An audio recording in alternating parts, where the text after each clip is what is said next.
I didn't knock. I walked straight into his living room with my son at my side, the boy's sleeve rolled up, scars exposed like a silent accusation. The father of the bully froze. He had the same sharp jaw, the same swagger his son used when cornering mine in the hallways. I expected anger, maybe denial. Instead, his face drained of color, lips parting as though he'd seen a ghost. "I know those scars," he whispered. His voice trembled, like a secret had just been dragged out from the grave. That was when I knew the plan was working. I met him years ago, back when life still held a semblance of warmth, before betrayal carved me into who I am now. We weren't friends, not exactly, but we crossed paths often: school events, neighborhood barbecues, the occasional drink after work. He was a man who thrived on control, feeding on respect he hadn't earned. He liked to be the one everyone owed something to. I saw it then, though I didn't name it: arrogance. I dismissed it. My life was busy enough: wife, son, job, and the fire that changed everything. The fire that gave my son those scars. When it happened, my wife was supposed to be home. She wasn't. She had left for a meeting. My boy was trapped, smoke thick, flames eating wallpaper and wood. I got there in time to drag him out, my arms blistered, his body burned. She arrived later, crying as though the performance of grief might hide the truth. I didn't ask then. I was too focused on keeping him alive. But the cracks started showing.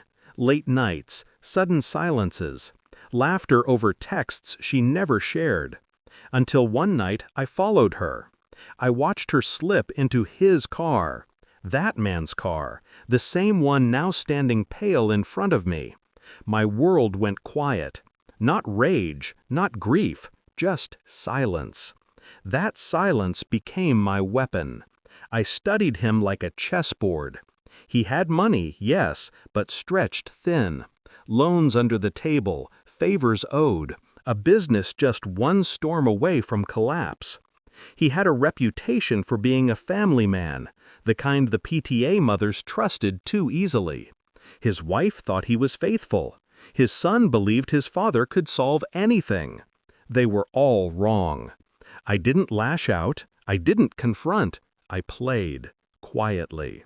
A call here to an old friend in banking.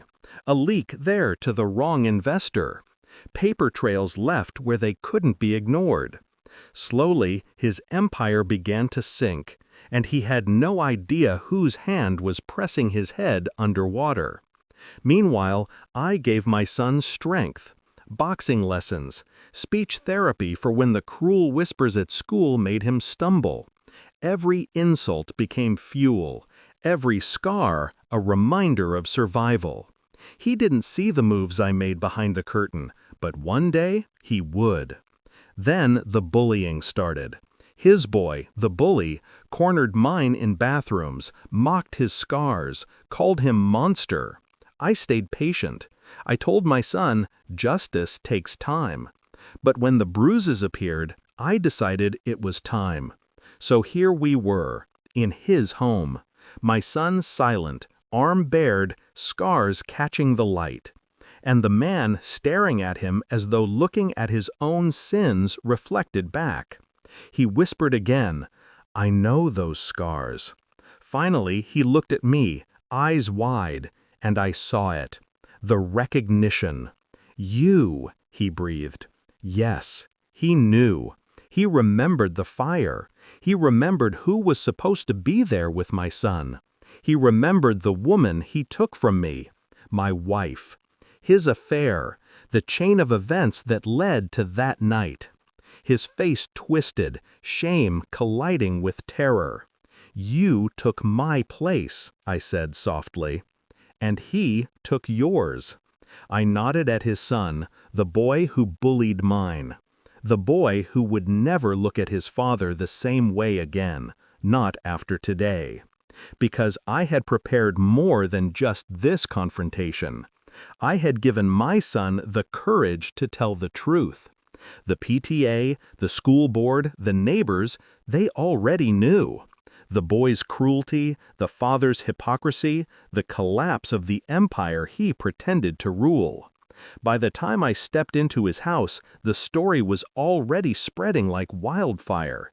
He wasn't losing to me, he was losing to everyone. I kept quiet, I told him. When you stole her, when you let my son burn, when you laughed behind my back. I waited. I let you believe you were untouchable. He shook his head, whispering, "You don't understand." "No," I cut him off. "You don't." I leaned closer, voice calm, almost tender. "Your son called mine a monster.